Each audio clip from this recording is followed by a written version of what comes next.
Hey guys, JJ here, back again with another Wednesday of Zoom networking. And do I have a phenomenal guest speaker for you today? This young lady is absolutely fantastic. She's one of the rising, not even rising stars, one of the escalated stars in Sub 2's community, Pace Morby Sub 2 community.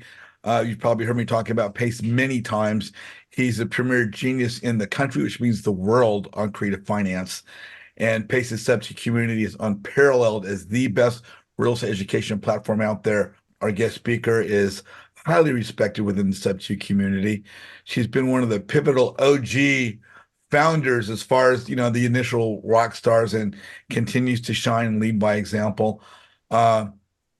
She started as a student, brand new, learning real estate, became an entrepreneur, became a highly respected transaction coordinator before they even developed a program about that. And not only is she a successful entrepreneur, she's a wife, a mother. She runs a family and a business at the same time. My good friend, Love Francis. How are you, Love? Oh, what a beautiful welcome. Thank you. Yeah, I'm great. I'm great. How are you? I'm good. I'm How's it going? fantastic. I love We were just talking about traveling a minute ago, but for those that don't know you, where in the country are you located? So currently I am in Washington, Tacoma, Washington. My dad's in the army and he's been stationed here for the past few years. So after we came back from Bangladesh, I just wanted to come and spend time with them because I have younger siblings. Like my dad, he's in his 50s, but his youngest kid is the same age as my daughter. So yeah, I brought her here and we're hanging out with the family and it's been good. But I reside in Virginia. I reside in Virginia, but I'm from Arizona. So now, what's your youngest sibling's name? Her name is Leia. Yeah, she's 11 months. She's literally 2 weeks older or 2 weeks younger than Lila. So our family does the L thing where like me and my siblings all have L names and it's all four letters. So we're just keeping it rolling with my daughter, with my sister. It's just a So continuation. Lila got to hang out with her aunt Leah. Her younger aunt Leah or Leia. Yeah, if Yeah. you could tell her friends down the line when they're like literally the same. This is my aunt. This is my Yeah. niece. It's so funny. It's so funny. And it's like my stepmom, she's in her 30s. So she's like only 6 years older than me. So it's so funny when I'm like, because she's been helping as well while we're working during the day. She helps with Lila and stuff. And I feel so weird saying, hey, go to your grandma, like she's so young. So I'm like, I don't know what Lila should refer to you as. Well, like most people, they have the kids come up with their own nicknames. Yeah, we'll see. We'll see what she starts to say Yeah, to yeah. call her. So, you and I met through the Sub 2 community, Paces community, and your name was one of the first names I heard on a regular basis. And it's like, who is this Love Francis? Oh my gosh. And we're going to talk about your topic today, but which is hiring processes and operations, but that relates to your business. And why don't you tell folks what you're like when I joined Sub 2, it was like there was an acquisitions manager, a dispo manager, transaction coordinator, integrator, and a visionary, and that was it. Now there's like 153 avatars, and you can be whatever it's going to be, whichever way the wind blows. Um, but when you I got think it's so in, cool. I think it's so cool because everyone can find a place that fits for them, right? yeah, because everybody's different. Yeah, There's not only five different styles of personality. So people find what works, and some of us are going to be a mix of a couple different things. right. So now it allows people to really find their home a little bit better with Hmm. everything. I mean, Pace is constantly developing and modifying, and it's just kind of making it better for the whole community for those of you that are already in there.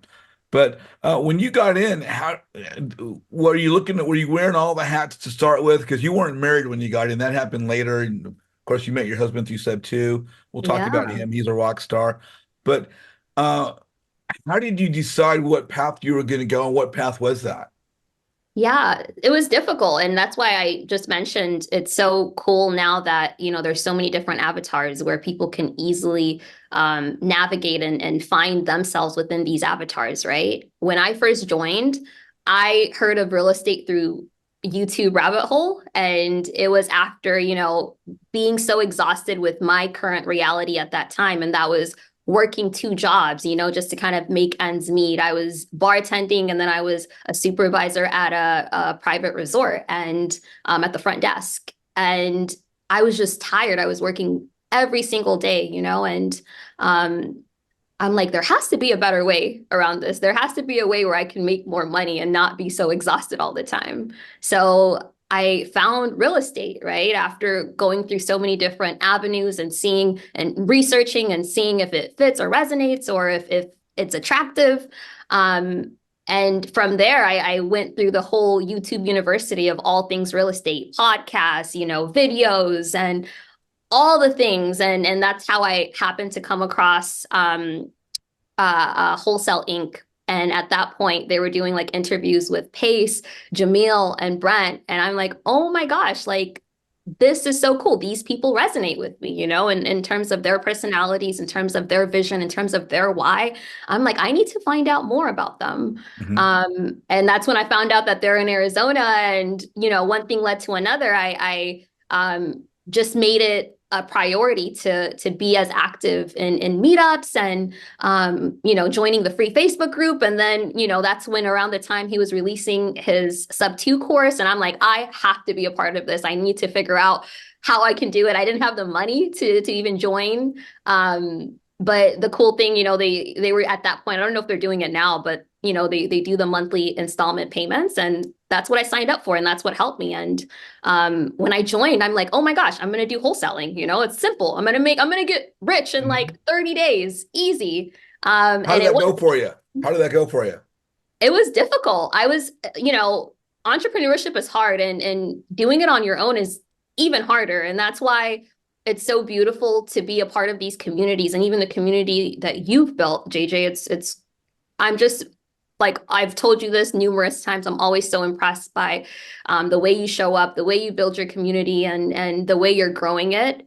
And it's so important to be a part of that, especially when you're, delving into a new realm that you have no skill sets or knowledge on. So, exactly, Mark. I thought it was going to be like an overnight success, and so I was doing all the things. I was doing too many things. I was focusing on all the wrong things. I was pulling expired listings. I was talking to agents. I was, pulling foreclosure leads. I was trying to call them. I was dropping ringless voicemails and it just wasn't working. And I'm like, man, this sucks, right? And at that point, I didn't realize that I was missing skill sets. I was missing key component skill sets, sales skill sets, being able to talk to people, walking them through, the flow of a sales funnel and like going from acquisitions and then to dispositions. Like I just didn't know any of that. And I didn't know that I didn't know that, right? And I was like, this is just not for me. And at that point, that's kind of when I was already in sub two, and it was fairly new. They at that point didn't have a lot in terms of how do you like build a business? How do you create these skill sets? Like I think in the beginning, Pace was just like, he was just kind of like free flowing, right? There Yeah. weren't systems and processes and Yeah. all the things that we're going to be talking about. And that's the beauty of it, when it first started. But I was like, maybe this isn't for me. And so I got a job at Batch Leads, and shout out to Pace, he's the one that got me that job there. And I took a break from real estate, honestly. And I'm like, you know what? Like, let me just focus on this. At that time, my mindset was, let me be around people who are in the real estate world and let me build my relationships. Let me learn new skill sets, and There I you was, go. yeah. And when I got that job, I was an account manager. So I was doing all of the things, learning about sales, learning about the business, learning about lead generation, learning about systems, processes, and I'm so forever grateful for that job. It's taught me so much, and the relationships that came out of that job as well is something that I will forever be grateful for. But it came to a point too, with that where I'm like, man, the vision was to get out of this rat race. And despite how amazing this opportunity is and how grateful I am, I'm still stuck in that same rat hole, or that rat race, I mean. And Love, yeah, you've just grown to be such a recognized figure in Sub 2. And as you maneuvered your journey in the beginning, what I know you to be recognized for was being, I'll just say maybe not the first, but the first visible transaction coordinator. Dun, dun, dun, dun. It's like Love Francis, transaction coordinator. Transaction coordinator, Love Francis. Like the two words were synonymous. One went with the other like peanut butter and jelly. yeah. How did that come about for you finding that was going to be your groove?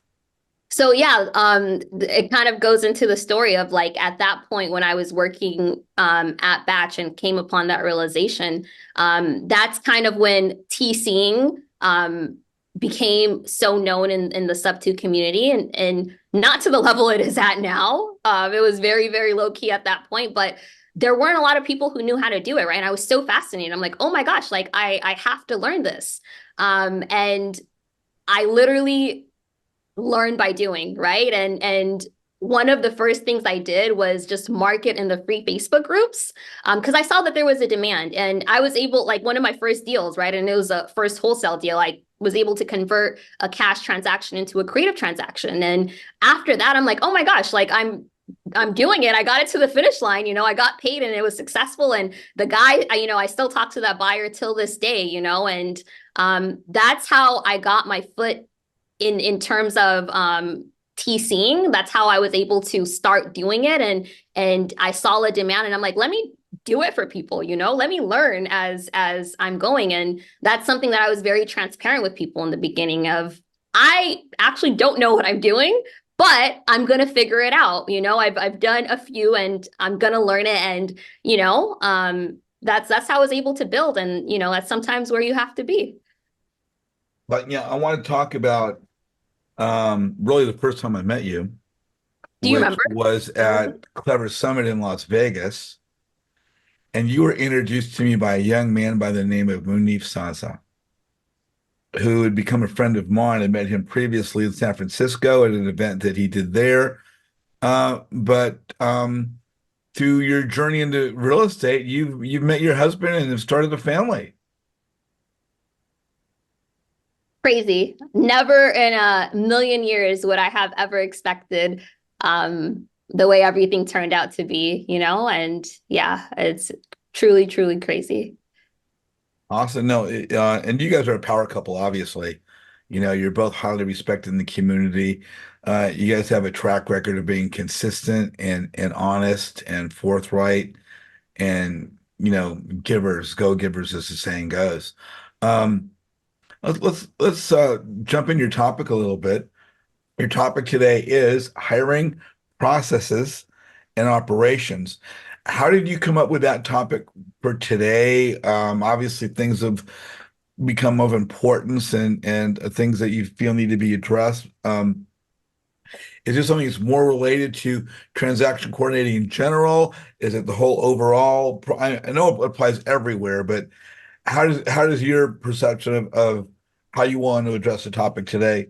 Yeah, How do you it's want to get it's into that? honestly what I'm going through right now, right? I'm in a phase in my life where, in my business, where that's the thing that I'm working on, and I'm working on improving and getting better at. And to think like I literally started TCing end of, 2021, and to now be at a point where, we're like at 12 employees, and at the end of the year, we're going to be at 20.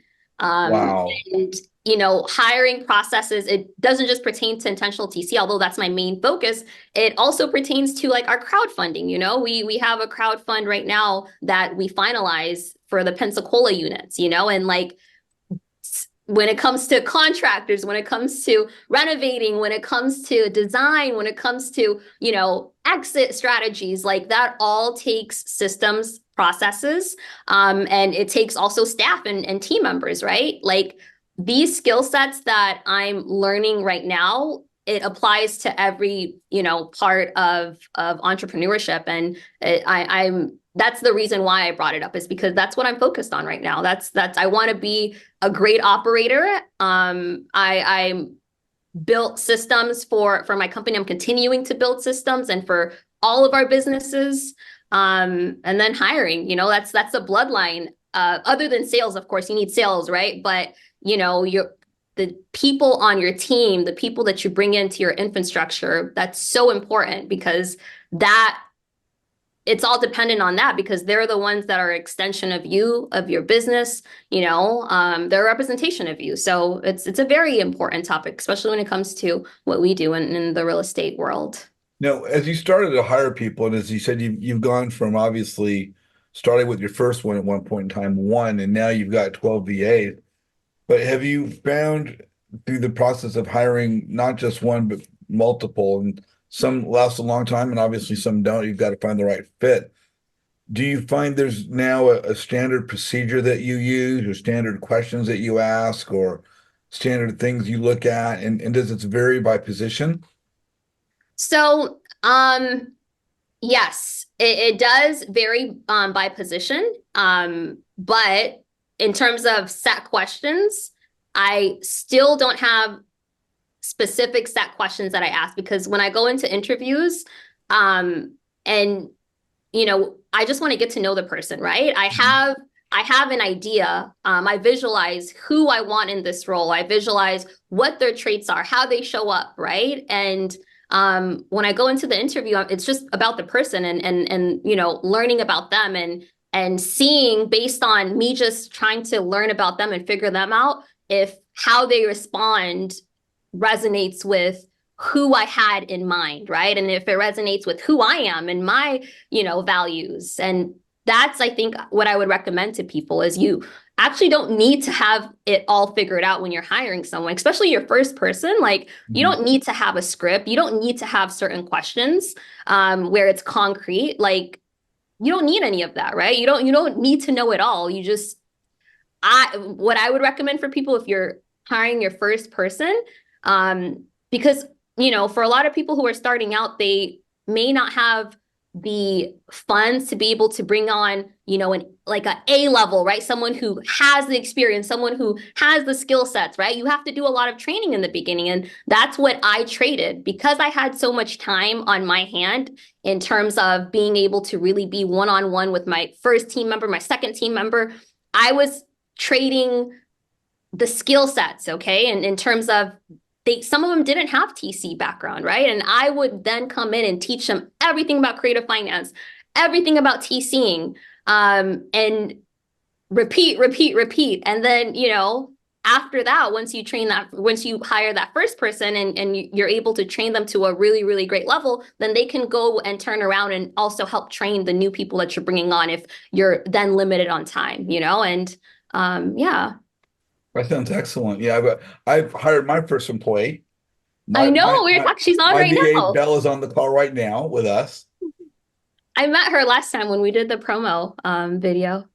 She's amazing. She's outstanding. Yeah, I feel very, very fortunate. And I guess in part because of networking, there were some other investors she was working with. So she had already shown other people that she was trustworthy, reliable, efficient, and steadfast in everything she does. And I couldn't be more pleased to have Belle on. So it's, I got kind of lucky in that regard. But yeah, I'm sure that when people have to hire, they need to ask questions. And I agree with you so much. It's about getting to know the individual. Did you, so I know, and this feels so weird talking about Belle while she's here, but like when you brought her on, did you ask Belle like specific interview questions, or did you just trust the people that referred her, and you were just ready to roll with that? Well, it's good coming in with a reference, whether or a VA in another country, or my uncle refers me to a job. I mean, having a reference is always good, because you've come in with some amount of validation, which is, saves a little bit of time. But it was really just about getting to know Belle, and getting to know one another. And she had questions for me, I had questions for her. just getting that comfort. And I say it all the time as far as doing real estate investment, don't chase the deal, chase the relationship. As you said, you've trained people on certain tasks they may not have known. And I've trained Bill on a couple things because her forte was actually something else that she had been focusing on. I wasn't so much concerned about the task as I was finding that this was an individual that I could have a good business relationship with, where we could have rapport and free flowing comfort in how we interact with one another. Yeah, Because everything else can be taught. I agree. And it all depends on the phase you're in, right? Like right now, when I'm hiring people, like I batteries have to be included. I'm sorry, because that's just where my business is at right now. I need people who have certain skill sets, that complement the business and just point blank period. So but I agree with that. When you're starting off, like really lean into that, right? Of like, would I hang out with this person? If we're hanging out, would it be awkward? Like, would it be weird? Would we be able to have a flow of conversation? Sometimes, like, that's all it takes in the beginning, to have your first employee and your second and your third, right? We shouldn't overcomplicate bringing people on, and I think we do. And it's, I'm still figuring it out as I'm going. I Yeah. don't have it all figured out at all. It's called There's life. It's called life, yeah. And the more I learn things, the more I realize I don't know a lot of things. So, yeah, Love, I have got a couple questions, and related to your topic of we've talked about hiring a little bit, and then the processes and operations aspect. I mean, how does that weave in? Is that just different things to do consist of operations, or what's your perspective on the operations aspect of your topic? yeah. So right now I am overseeing operations, and operations is essentially just moving the needle forward on in the day to day, right? In terms of operations include bringing people on, onboarding them, making sure that our clients are getting onboarded, making sure that we're meeting our sales quota every single month, making sure that we're increasing our sales every single month. That's all operations. And that's been, it's so funny because when I had less employees and I was struggling in terms of my business, like in the early, like I think beginning of 2022, I had, I think at this point, I had one part-time VA, and then both, I had two part-time VAs, okay? And I was like so burnt out because I was still actively doing all the things in my business, and I just felt like things weren't moving forward. And it's just because I didn't know anything about operations, and I felt the need to, like, I kept saying to myself, oh my gosh, I just want to remove myself from the business. I want to build it so I can remove myself. And now I realize that was a completely wrong way to look at it, and now the business has grown so much, but I'm still involved I'm still involved in the day to day. I may not be doing the TC work every day. And even then, I still jump in when I need to. When it comes to seller calls, I'll still show up. I do what's required to be able to move the business forward. And that's what operations is, in my opinion, right? Is the lifeline of the business, and how are we moving forward? Who's in these seats that you need filled? Are they in the right seats? How are you moving these people? How are you identifying people's strengths, and are you listening to people, your team members? Are you getting feedback from them? How is the communication? All of that encompasses operations. And that's something I can confidently say now. It is something that I do by the end of this year. I do want to delegate by bringing on an operations manager, but I'm not there yet. Okay, and a few things that I have done to be able to, and this is something I would also recommend to people, right? If you are hiring your first person, you may not hire people on in the beginning to completely remove yourself, but think of the things that you hate doing, right, in the business, and then delegate those things. Start off little. Write it down on a paper. Write down a list of, from your favorite things to do in the business to the things that you hate doing, and start to bring on people who take off the things that you hate doing. And right now, the goal is to be able to bring on an operations manager to remove myself from Yeah. this role. But I'm again, like I mentioned, I'm not there yet. And what I am doing, I'm bringing on like quality control guy, right, to help us. And that's not operations per se, but that is someone to help me hold the team accountable, right? Yeah. Um, so yeah, that's what operations is, and yeah. I love that. I actually have a background in not just business administration, but an operations environment and everywhere from film production to retail to finance. But one of the, and I'm sure you're already doing this, is I've found that when there is turnover, when you're trying to put together stability and continuity, we see that there are tasks that are getting repeated again and again and again. And so instead of teaching it again and again and again, what I used to do was create a procedure and I create a procedural manual. And I would train somebody, go, okay, as I'm training you, this is where you find it. And the more I taught someone, the more I was able to rewrite the procedures to be even more clear to include the things I didn't put in there the first time. And then I would be able to then have to train somebody else. I'd say, well, I took the first person I trained. It's okay. Now you train this new person and use the manual.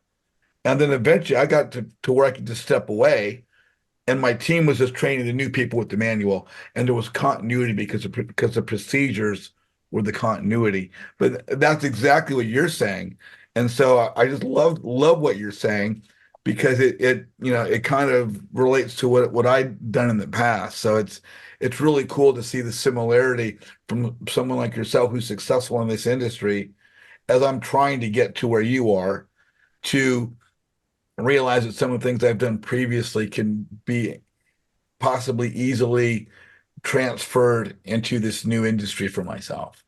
Yeah, and I love that. And it made me think like as well. So in the beginning, when I'm hiring people, I also look for people who are able to do multiple things, right? For example, right now in my business, I have a business analyst who writes our SOPs. He's in charge of our creating SOPs, creating our manuals. We're creating this whole system on SharePoint, right? And so a resource we can share with new TCs or any person, right? In terms of hiring, in terms of onboarding, in terms of all of these things, like basically putting everything in my mind in a very organized manner and having it in a portal type of thing, right? But it's really, it's that's really cool. And the only thing with that, JJ, is, with creating SOPs and then having um the people train new people, it a lot of times takes time away from their role. And this is something that I've been experiencing recently is I've had that, right? In terms of all of my top, team members, they would then help train new team members. But then, with us scaling and bringing in more deals, it would take away from them focusing on their deals, right? Hmm. So for me, that solution right now is I was able to bring in someone for HR, right? And someone that specifically focuses on once these SOPs are created, they're creating onboarding for new team members and they're actually going to be in charge of that, right? But even that person has another skill set in terms of admin and in terms of receptionist work, and they're going to help with the TC side of things as well. I would highly recommend when you are bringing on people and they're new, make sure that that they can also do a few things, right? That they're not just they don't have just one side to them, that they're able to maybe juggle a few things, because in a startup and a new business, that's just what's required sometimes, right? Like you just, again, you got to do what you got to do. Now, for those that aren't aware, Love, what is Loom? We have new people on the call. We have people watching on YouTube that might not know. What is Loom for those that might be interested? Yeah, it's like a video software where you're able to record yourself and then also share your screen and voice record, or just create content for training. It's really, really amazing for training team members. And that something else I would recommend, right? If you're new and you want to hire someone and you don't know how to train them, just start off by doing that, by jumping on, for me, I use Zoom, right? I would just jump on Zoom, right? And I would shadow and they would shadow me and I would go through my day and I would record that and I would save it in a Google Drive, right? And in that Google Drive, I would just create simple SOPs based on what I discussed in that Zoom, and it's just literally lines. I wasn't advanced when I first started and when I started to do this, but it doesn't have to be this fancy thing, you can just use your free resources. But I would highly recommend that. Just get on Zoom and start going through your day and having it categorized, and having your team members or even new people watch that as a form of training in the beginning. And that's exactly what Bella and I have been doing is I've been identified all the tasks and one by one I'm doing a Zoom recording, sharing my screen of the different things that I use because I may have a task where I'm using Google, I'm using Zoom, I'm using YouTube, a Google Oh, Doc, I'm using yeah. Notes. And so as I'm pulling all these things together, my recipe for what I'm trying to accomplish, you can't really write it down, you can't explain it, but if you can record it, as you're saying, where you and I both use Zoom, some people use Loom, but to have it in a format where the individual that we're training can view it later makes it really, really beneficial. Serena Bales, you're on with Love Francis. What's your question? So I feel like in my mind I'm thinking about two different individuals and it could be the same person, but I have a need for an assistant to help me with bookkeeping, and I also have a position where I'm looking for someone to help me with collecting people that are interested in properties for property management. So taking in all the text messages and all the calls and then qualifying them with 5 questions where we then know if we want to make an appointment with them for our particular units. So, like, do you cross train people for different tasks? I Yeah, mean, so could it be that one person? oh yeah, with yours right now, it can definitely be one person for sure. And I would probably, when I'm searching for this candidate, I would look for someone who has bookkeeping experience, and then you can train the other stuff. Okay. Now, where do I look for that person? Yeah, so there's so many websites, but one tool I use is Upwork. Upwork is amazing. Um, that's how I found like most of my rock stars on Upwork, and majority of my team they are VAs. I call them team members. But I have a few as well who are Americans, right? I have an escrow specialist who is in the States, and then I also have just to clarify, JJ, I know you mentioned earlier. But yeah, majority of my team members, I get them from Upwork, Serena. So if you go on Upwork and you filter, um, some like bookkeeping executive or something, or bookkeeping support or something along those lines, right? And you're going to be able to see their skill sets in on their profile. Um, and even if they don't have that skill set, I think a lot of times just if you see someone that resonates with you based on what they've written on their profile, have a few interviews, and that first interview, get an understanding of their bookkeeping experience, and then in that second interview, bring up the topic of, hey, we're a startup. I'm looking for people who are invested, who want to be here long term, and who also want to, evolve and grow on with their skill sets. And you can start bringing that topic up of, would you be interested in also doing admin stuff? Because what you're saying with the other things is admin, and majority of people on Upwork, they specialize in admin tasks. So it's definitely possible, and you just need one person. So, And another tip I would give people, this is a real tip for me. This is a very like something that I use so much. So if I have a budget, right, of hiring someone at, let's say, $5 an hour, okay? And what I do is I'll look for people who are wanting to get paid $10 an hour, right? And I always look for people at like a level higher than what I have in my mind. And then I just negotiate with them and I offer them, I sell them on the vision, and I've truthfully, I've done so many interviews and it's rare where someone declines an opportunity for growth and consistent income. So look at it like that as well. Awesome. Yeah, thanks for the pro tip. Serena, thank you for joining us. Always good to see you. Troy, you are on with Love Francis. What's your question? I just had a quick question about how do you deal with, you get the people in, you sell them on the vision, the learning, and then they take all that learning and just decide to go somewhere else and start their own thing with what you taught them. I personally haven't had that happen yet, because I'm most of the people I'm bringing on are outside of the country, so they just don't have a desire to go and start That their own mindset. structure. Yeah. And even if they did, like, I'm okay with that. Like, I have no attachments to the people I like. I love them and I want to create a great environment for them, and I truly care about their success. And that's a part of, the proposal as well, is, you will improve and your income will get better and it will rise, and I've been able to deliver on every promise I've made. Everyone that's come onto my team, I've been able to deliver on the promises.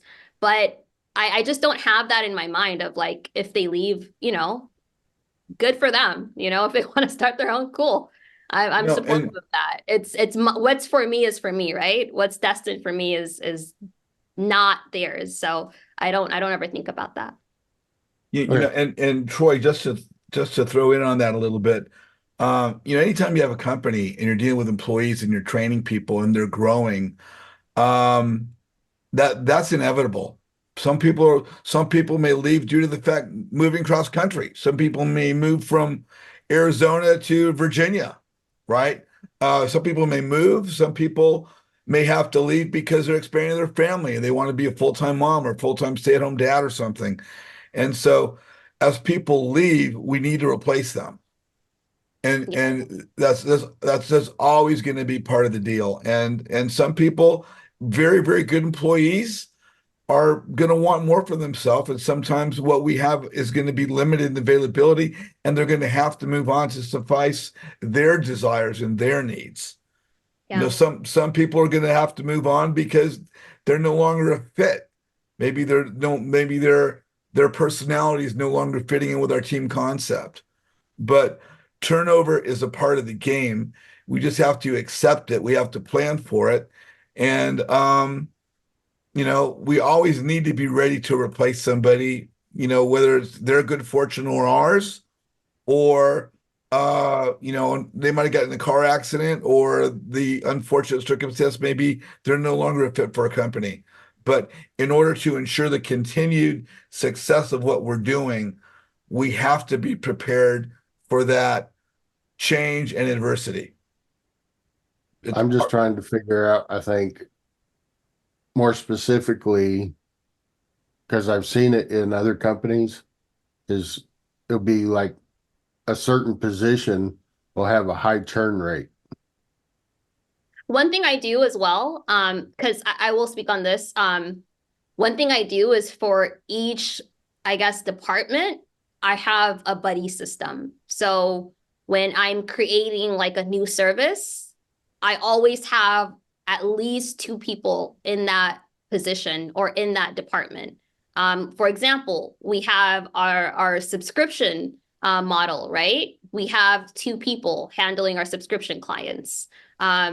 And we hire new people per subscription client as well. Or for our self-performance, right? We have 2 people, and for our regular transactions, for just our one-offs, we have sets, like someone always has a buddy system. So if that person, let's say, wakes up and is not feeling well, there's always someone available, I would recommend that, having a buddy system. And also just I think building the skill set of hiring is really important if you're scaling and if you're growing, right? Because that is the solution to turnover, is being able to bring on new talented people. So as long as you learn that, you know, you'll be fine. In the beginning, when this was, I think, beginning of last year, actually, I had my first team member who I brought on,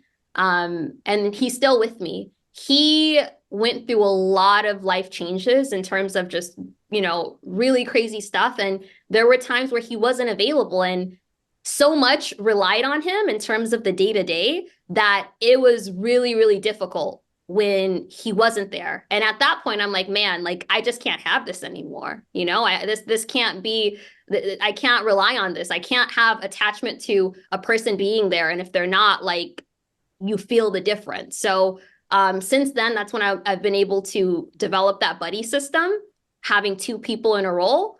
And then just also getting, like I said, getting really good at hiring people. You know, Bill, I think Right. that 2 person in a role thing is excellent. Yeah. You know, and you know, part of that's cross training or multitasking, having people to do multiple things, but that is just so smart because if someone's out for a day, they're out for 2 days, they're out for a week, they're on vacation. You've already got, you know, that secondary person to put in there, which is so smart. So, which is no wonder you're as recognized as you are for what you do. Hey, Troy, did that answer your question? Yes, I did. Thank you Thank you very so much. much, my friend. Good, always good to see you, Troy. We have the Heidi Chesler. Heidi, you're on with Love Francis. How are you? Hi, I'm great. How are you? Hi, Heidi. Great. Hi, love. Thanks for being with us. Thank you guys for having me. It's been amazing. Actually, I don't have a specific question. I'm very early in my journey here. But just wanted to say it's been so it's sort of enlightening when you're starting something new. There seems to be so many steps, and that's one of the things that's a little bit intimidating. Is like when I do get to that point, then what? But I really love how you sort of bring it down to earth and say, you know, you can hire people that maybe can do the things that you don't love to do, you know, that aren't maybe your strength per se, but still have the same culture and still go by your gut a little bit because, you know, a lot of us that have the gut and are able to kind of identify that sort of thing. It's kind of comforting to know that you can do that and build a culture that way. So I just wanted to say thank you for that. In my previous career, I have spent a good long time having a certain expertise, but teaching other people how to do what I do until they get to the point and leading by example. So that having two people, and then even it sounds like you come in very often and sort of you're that model for them on the things that are a little bit more difficult. So, you know, I didn't have a specific question, but I just want to say thanks for kind of wrapping it all up for us like that because it makes it far less intimidating. Yeah, and don't get me wrong, it's still intimidating, even Yes. though Yes, it's a byproduct of being an entrepreneur is Right. You're gonna be intimidated, you know? Right. There are a lot of things you don't know how to do, but Right. it's okay. Like it's Yeah. fine, and you're gonna mess up. It's okay, you Yeah. know? And even for me, like me stepping back in, more so end of last year because I saw, you know, that the culture was kind of going in a direction that I just didn't resonate with me and the vision I had. That's when I'm like, okay, now I'm going to be a part of every single daily meeting. You know, I'm going to be more involved in every daily meeting. I'm going to be a part of it. I'm going to have, instead of monthly one-on-ones, now I'm going to do bi-weekly one-on-ones, right? And it's just like navigating, it's seeing what's working right now, what's not. What do I need to rein in on? What do I need to kind of step away from? You know, it's ebbs and flows, right? It's you do what you need to do in that phase. Right. And while you're here, I think Casey Carlson had a question as well, and this goes with the performance improvement plan. Yeah, I do have a performance improvement plan. This is what I was talking to you about, Heidi, is I have monthly one-on-ones with each team member, but now I'm focused on bi-weekly one-on-ones. And another thing that I'm implementing and, you know, is we're having quarterly meetings with top leadership, you know, with the leading TCs and our auditor. You know, we're doing every quarter, we're talking about what went well, what are case studies for transactions that were successful and that weren't successful. Yes, we got it to the finish line, but like, how was the survey? How did our clients feel about the experience? What can we improve on? How did our numbers look? And what do we want our numbers to look like going forward? So yeah, I think that answers that improvement plan. And the fire fast. I don't fire fast. I don't. That's a good model, but I just don't. It takes me a while because I want to be able to see where that person is at, and I want to see what's going on in their lives. If I hired them and I brought them on and I'm making a promise to them of, hey, I believe in you, and you're also believing in me. I want to be able to talk with people. I want to see where they're at. I want to put them on a performance plan in regards of, hey, these are the areas where I can see more improvement in, and being able to hold them accountable, right? Having processes to hold them accountable of, hey, these areas you need to improve in. So let's do this. And every Friday we're going to touch base and go over, how did you do those things? And were they done to the level that we need it done at, So I don't fire fast, but if someone's not a fit, yes, firing, you should definitely let them go. But some people, people need to know why, right? A lot of times, I feel like we're not holding people accountable the right way or giving them the right type of feedback or communicating with them effectively. And that's something that I'm having to learn. So yeah, Casey, I hope that answers your question a little bit. And that kind of tied into what you were saying as well, Heidi. So yes, I'm sure they feel like you're investing in them, just by spending that time, even if it does seem like it's like, let's review this or let's see what we can improve on. You're still making an investment in them with your time. You're showing them that they're important and you're invested in their progress. So that's so awesome. Thank you for sharing all of it with us. Well, thank you, Heidi. You have such a sweet aura about you. So yeah, I just want to let you know that. Thank you so much. I appreciate it. Heidi's actually one of our young rising rock stars in our group. And I've recently put her behind the microphone when I spoke recently as a guest speaker. She was our host and interviewer for that call. Oh, it was a brand new experience. Wow. She's really doing really, really well here with the group. Heidi, thank you so much. You're awesome. Thanks. Biz Wallace, you're on with Love Francis. What's your question? So Love, hi. You're in the hot seat because I'm a type A. So what are your three type A's make me nervous. I'm not a type A. Top 3 software platforms that you cannot live without now? Go. Oh my gosh, I actually love this question. Amazing question, Biz. So Monday.com is our CRM, and we've built it to accommodate us and all of our needs. And the guy I told you guys about that I hired as our business analyst, I brought him on to create SOPs and proceed, all of these things, right? But he ended up also building our Monday. And that's a skill set I didn't even know he had until I started talking to him. And he's like, yeah, I love building systems. I'm like, well, do you want to do this as well? So Monday.com, Slack for communication. I love Slack. I love our Google, our Google Workspace. Love that. I'll throw in another one. Ring Central is very important for us as well as how we make calls and how we communicate. And I'm still crazy. I still have it installed on my app, so I'm getting every single call that comes in. But I need to remove that soon. But yeah, I gave you 4. Yep, that's awesome. Good job. Well, thank you. What are your favorite apps or softwares? I'm biased, of course, because this is all I do all day long in operations. So I do like Slack, although it's not my main one that I focus on. The place that I'm at right now, we have a very unique need for project management. And we're designers and creative and not construction real estate, which is a way different skill set on what the uses of it are. So I'm well versed in Adobe Workfront, but I've also been in Wrike, And I know a lot of people use Asana and Monday and Trello. So all the free versions, again, are your best friends on that, because in terms of efficiency and transparency across team members, that is key. So Yeah. that would be my main one. Oh, I love that. Yeah, we love Adobe products as well, like all the things. I want to add that Adobe and then PandaDoc. PandaDoc is also amazing. PandaDoc, yeah. Mm-hmm, yeah. Oh, since like I was first using DocuSign and then I ran across PandaDoc, I'm like, oh my gosh, it puts DocuSign, it shames DocuSign basically. Right? Yep. Yeah. Awesome. Love it. Thank you. Good answer.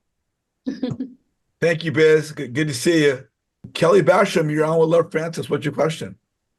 Hey, Love, how you doing? Thank you very much, JJ, for putting this together. With your system and processes, I know you adjust as you go, but did you have did you put most of that together before you started with your VAs, or is that something you just kind of grew as you went with your VAs? It's something I grew as I went with my VAs. So Okay, so you there are didn't have things that nothing I picked up from people, like when I was working at Batch, that's how I discovered, or I didn't discover it, but that's how I came across Slack, is because that's what everyone on the team used. And I'm like, this is so cool. So I had knowledge on it and I'm like, this is a great tool and let me just implement it into my TC business. So it's things I picked up from resources, but majority of it, 90% of it is just, hey, this is not working. We need to think of a better solution. And, that's how I've been able to navigate with creating systems and processes. Okay, thank you very much.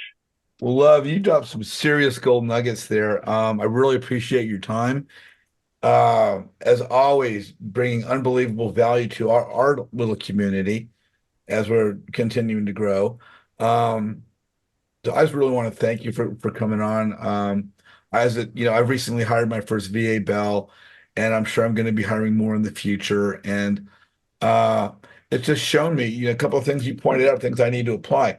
Even though I'm getting Bell trained, even though we're moving ahead with the videos, it's probably still important that we keep a written procedural manual.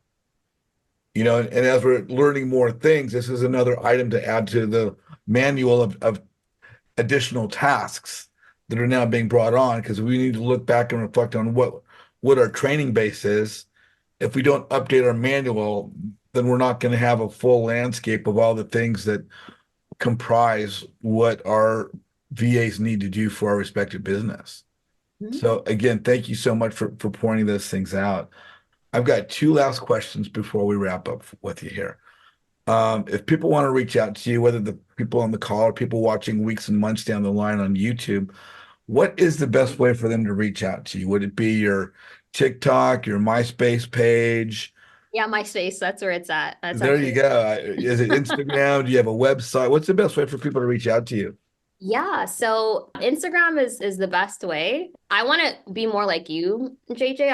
I'm trying to work on my social media game and just trying to be more active. That's my Instagram if you guys want to reach out. And then my website, if you guys have any transaction needs, please go to that and sign up for our newsletter as well. We're rolling that out. So I'm really excited for that. So sign up for that. And JJ, thank you so much. Also, I know you have a second question, but thank you so much for having me. I always learn so much, and I love the people who engage and who ask questions. And it's always a very accepting community that you have. So thank you for always putting it together, for always keeping us in mind.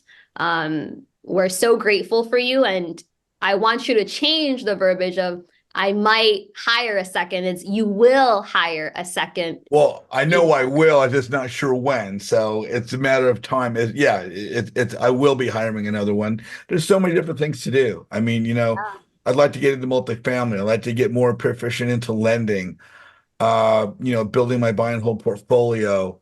Bella's become instrumental in my social media aspect, but that still I could probably even hire a second person for that arena. It's no surprise that you are a role model and a star in our community. And I'm honored to call you a friend. For me, that's what it's all about. It's about the relationships. I say it all the time. Don't chase the deal, chase the relationships. Surround yourself with successful people. My very last question I have is, I have a networking group, and I'm not teaching short sales. I'm not teaching wholesaling. I'm not teaching creative finance. I'm basically teaching, if you will, sharing with people the secrets to how to build their network, how to build their brand, how to increase their visibility. Um, there are so many real estate education platforms that are teaching various aspects of real estate investment. Each community has a Facebook page for their community. They have brand new, inexperienced investors coming to join these communities every day, and brand new, experienced investors coming to join these social media Facebook communities every single day. A lot of these people are coming to these communities to learn the tasks, but don't always implement the role of networking to build their business. I'll just say the thing they can do it by themselves. For yourself as a successful investor who is an icon and a role model in the Sub2 community, what is the importance of networking to the success of the new, much less the experienced investor's business? And what would be the importance of joining a group like mine to the success of someone's business? Yeah, the importance of networking, regardless of what level you're at, is to make your presence known, right? To put yourselves in front of people who can benefit you and your future. It's so important. Like you don't know who you don't know, and until you start networking and putting yourself out there. And with a community like yours, it's so important, JJ, because we have these bigger communities, right? But sometimes you could feel like you get kind of drowned within the masses, right? And Easily. This type of community, your community, is so important because you're highlighting, people across all mentorships, and you're bringing them in a centralized place, and it's a place for people to feel like, hey, like I feel seen, I feel heard, I feel like I can be personable with the person that's speaking, and that's the guest speaker. This community is amazing, and what you've done with this community is even more beautiful. Me and Munif tell you this all the time, but truly, like your dedication and your consistency since the day I met you has stayed the same. It's gotten better even. You're doing all the things, and focus on this, make this your main focal point, and build this out, right? Have people to remove the things you don't like, and then you can go into something else, whether it's your buy and hold. But we all have the shiny object syndrome of, I want to do all the things, and you can do all the things. It just has to be at the right time, and you just asking yourself, is this the time to do the thing? Yeah, that's something I had to learn, and something I'm still actually learning. Yeah, no, it's so well said. I actually, not to get too far off tangent, spoke to my accountant today about expenses for last year, and what are all these training expenses you spent last year of $40,000 in various training programs, and 25 for this, and 10, 12 for that. And again, it's shiny object syndrome. We want to join every single group. We want to get into every single program. But I think in actuality, if you surround yourself with the people that have the knowledge and you rely on your relationships, you don't have to buy into the programs. Agreed. You just build your network and you build your relationships, and then you work on those things together. So love that. A person who does that so beautifully is my husband, by the way, Munif. Like he does that so beautifully. Yeah. And to not let that name go unmentioned, your husband's name is Munif Saza. He's been a guest speaker for my Zoom call 2, if not 3 times. Yeah. And he has an amazing story from when he first got onto the Daily Dial and they wanted him to do a role play, and he was very shy to that effect, and now he's just smooth as can be, and that just comes from his dedication to practicing and improving every single day. Yep, that's all it is. And he got so good that he met Love Francis and married her. He wasn't that good when he scored me, but I saw Potential. the vision. Saw his potential. Thought you could tweak, Exactly. improve his process a he little was bit. smooth. He's always been smooth. There you go. Hey, Love, thank you so much. Hey, if you guys are watching on YouTube right now, please like Love's video. please put in the comments what your takeaways were, what you found informative, what you really benefited from. If there's anything that I could do, that we could do to provide you a better product, please put that in the comments, because we just want to bring you better content every single week. Again, if you want to connect with Love, is Love the Investor at Instagram. Connect with her there. And her website, again, is intentionaltc.com. If you want to connect with me, go to my website, jjazizian.com, click the register now button, register for my group. Look for more phenomenal videos and guest speakers coming up on Flipside It with JJ.